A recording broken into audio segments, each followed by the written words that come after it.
And this metric for some reason is rather overlooked.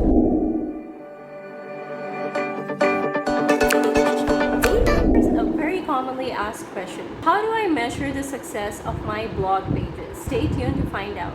So the first metric is page views. How many eyeballs is your content getting? And a tip that I can give you guys is when you do produce content on a topic that seems to be popular and getting more views, double down on that and avoid the topics that do not seem to be doing well.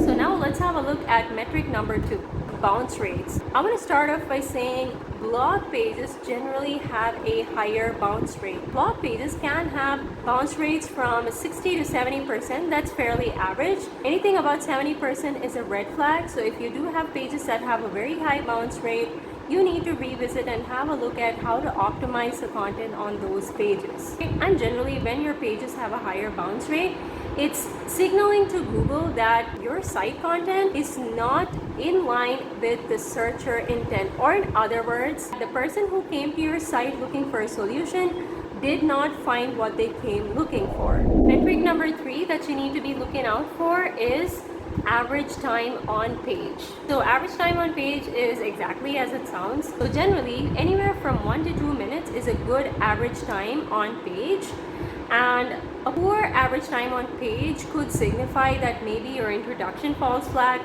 or maybe that you try to clickbait your readers, so they came looking for something when they read your intro, and when they came into the page they did not find what they were looking for, or that the readability or the quality of the content is not in line with what your target audience is expecting.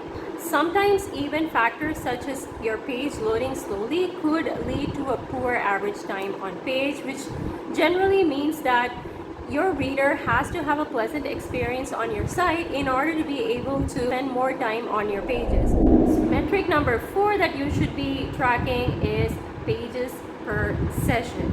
Okay, let's say for the readers who do enter the website through your blog pages, how many of them navigate to other pages on the site?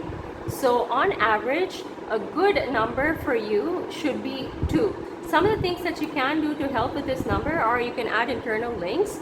Of course, the internal links that you add in these pages have to be relevant to the customer journey as well as your goals. Okay, so it helps them not just navigate through your sales funnel, but it also helps them solve some pain point of theirs.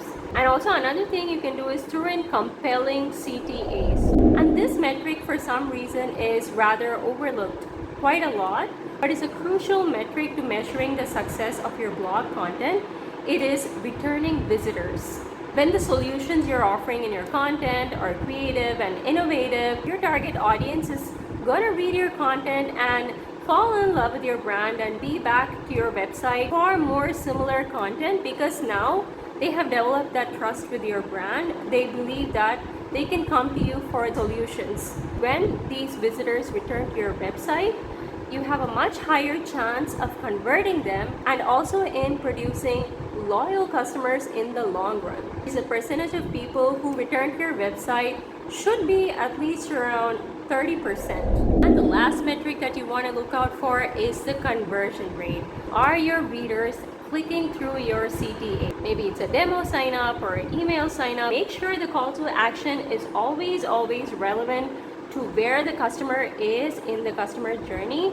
So if you have a call to action that is very commercial for a customer who's at the top of the funnel, the call to action that you're presenting may not be relevant for the customer. So that's all for today. I hope you guys found today's video useful, and if you did, as always, smash that subscribe button and show me some love. That would mean the world to me. Until the next time, see you guys, take care of yourselves, and bye-bye.